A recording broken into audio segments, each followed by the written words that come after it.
더불어민주당 이낙연 상임선대위원장에게 재보선 선거전에 대한 평가를 들어본 데 이어 이번에는 국민의힘 주호영 원내대표로부터 13일간의 열전에 대한 평가를 들어보도록 하겠습니다. 주 원내대표가 지원 유세 중인 현장에 저희 취재기자가 나가 있는데요. 연결해보죠. 박현우 기자. 네, 서울 은평구 불광천에 나와 있습니다. 말씀하신 것처럼 지금 이곳에서는 선거운동 마지막 날 국민의힘 오세훈 서울시장 후보의 선거운동이 펼쳐지고 있는데요. 지원 유세 나오신 주호영 원내대표 모시고 선거 하루 전 각오와 소회 등을 들어보도록 하겠습니다. 네, 대표님 안녕하십니까? 네, 안녕하십니까? 네, 13일간의 선거운동 열전이 이제 오늘로서 마무리가 됩니다. 오늘도 이렇게 현장에 나오셨는데 그동안 특별히 주안점을 두고 진행해 오신 부분이 있다면 어떤 부분이 있을까요? 우리 국민의힘은 이번 선거의 성격이 무엇이라는 것을 국민들에게 알리는 데 가장 중점을 두었습니다. 서울시장, 부산시장, 민주당 소속의 시장들이 근무 시간 중에 부하 여직원들을 성추행한 사건, 그리고도 반성과 사과 없이 2차 가해를 가하고 있는 이런 상황, 그 다음에 당헌 당규에 자신들의 잘못이면 후보를 내지 않기로 했음에도 불구하고 제대로 된 사과나 반성 없이 또 후보를 낸 상황, 그 다음에 지난 4년간 문재인 민주당 정권이 해왔던 위선과 내로남불과 불공정과 무능과 오만을 국민들에게 자세히 알리고 이 오만하고 위선의 정권을 심판해달라고 강조하고 있습니다. 네, 대표님, 이제 선거운동 기간이 시간으로 따지면 약 8시간 정도 남았습니다. 마지막까지 특별히 신경 써야 할 부분이 있다면 어떤 부분이 있을까요? 저희들은 여론조사나 이런 걸 통해서 많은 국민들이 압도적인 지지를 하고 계시고 거의 민심이 민주당 정권에 대해서 밀란 수준이라는 걸 느끼고 있습니다만은 혹시 투표장에 가시지 않을까 봐 제일 걱정이 많습니다.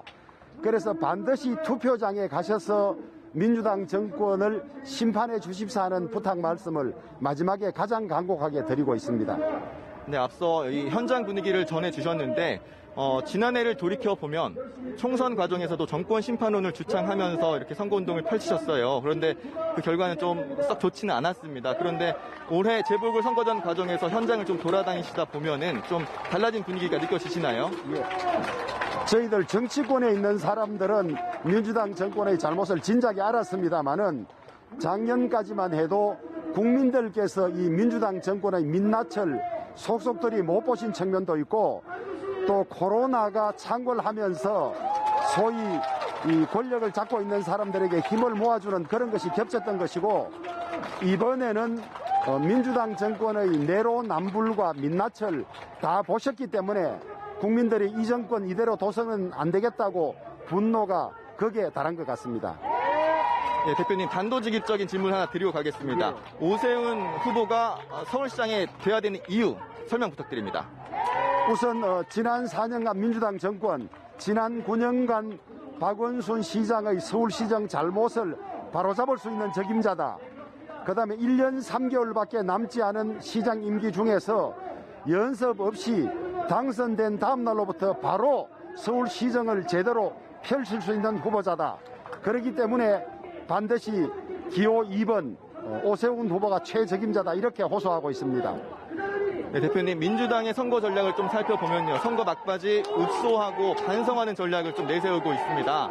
과거 국민의힘도 새누리당 시절에 선거 직전 이렇게 읍소하는 전략을 내세웠던 적이 있었는데 그 경험을 바탕으로 민주당의 읍소 전략 평가를 해보신다면요. 읍소 전략은 패배를 자인하는 전략과 마찬가지입니다. 민심이 심상찮으니까 읍소하기 시작한 것이거든요. 너무 늦었습니다. 진작에 국민과 야당들이 정권 이렇게 해서는 안 된다고 할 때 그것을 받아들였어야지 이제 민심이 폭발해 이러니까 잘못됐습니다. 고치겠습니다. 진정성도 없고 너무 늦었고 읍소해서 선거를 이긴 적은 한 번도 없는 걸로 알고 있습니다. 네, 이번 선거운동 과정에서 득과 실 평가를 해보신다면 어떤 것들이 있을까요?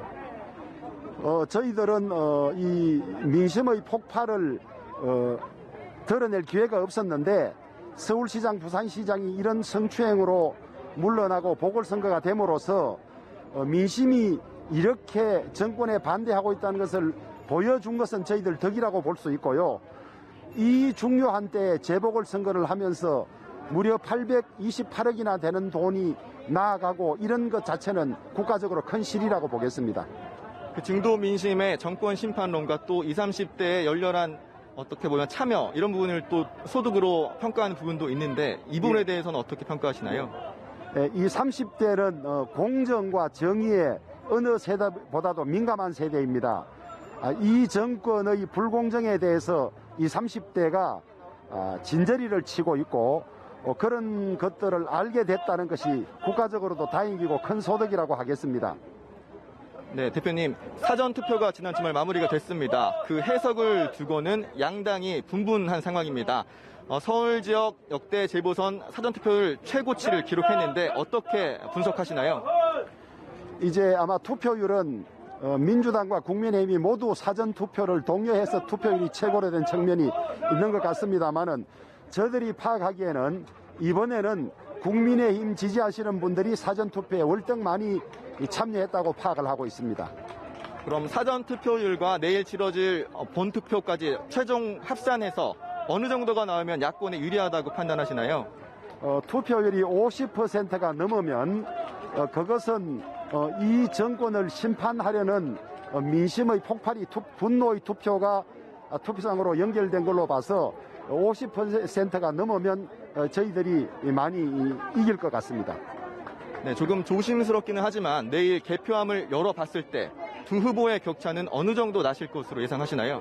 저는 여론조사 발표 전의 이 상황이라든지 그다음에 투표 참가 또 민주당이 대거 조직을 이용해서 투표장으로 동원할 이런 것을 계산하면 대략 여론조사 발표 전에 저희들이 25%에서 30% 정도 앞서고 있었기 때문에 투표 참여를 고려해도 15% 이상 차이로 우리가 압승할 걸로 그렇게 예상을 합니다.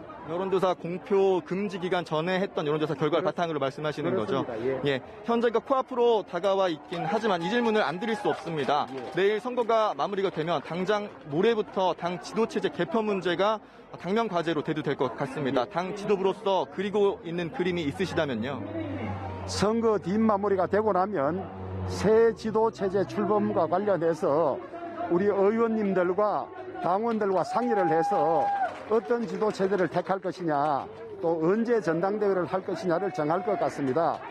8일 이후에 논의가 활발해질 것이고 그 논의를 바탕으로 전당대회를 준비하도록 하겠습니다. 새로운 당 지도체제가 꾸려지는 과정에서 분명히 지도부로서 주 원내대표님의 역할도 필요할 것 같은데요. 우선은 전당대회를 원만히 할 수 있는 준비를 하는 것이고 그 이후에 당내 의견을 수렴해서 제 방향도 정하도록 하겠습니다. 예, 그러면 안철수 대표와 윤석열 전 총장과 함께하는 야권 연대에 대한 구상은 어떠신가요? 저는 야권이 단일화해서 민주당 정권과 문재인 정권의 폭정을 중단시켜야 한다고 봅니다. 경찰, 검찰, 법원, 선관위, 언론 온통 민주당 편향의 일색으로 되어 있기 때문에 제대로 민심이 이 선거에 반영되지 아니하고 온갖 방해와 편파성이 있을 걸로 예상을 합니다.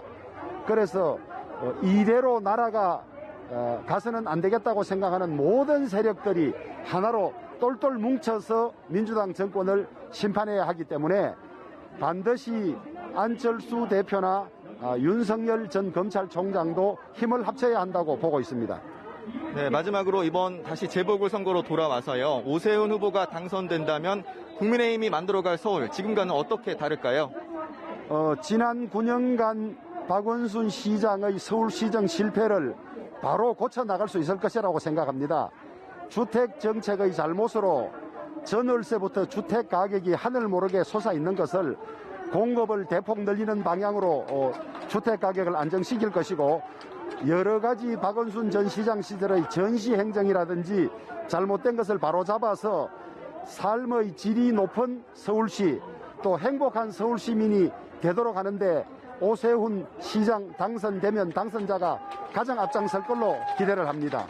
네, 대표님 시간 내주셔서 감사합니다. 예, 네. 감사합니다. 네. 지금까지 국민의힘 주호영 원내대표와 이야기 나눠봤습니다. 스튜디오 나와 주시죠.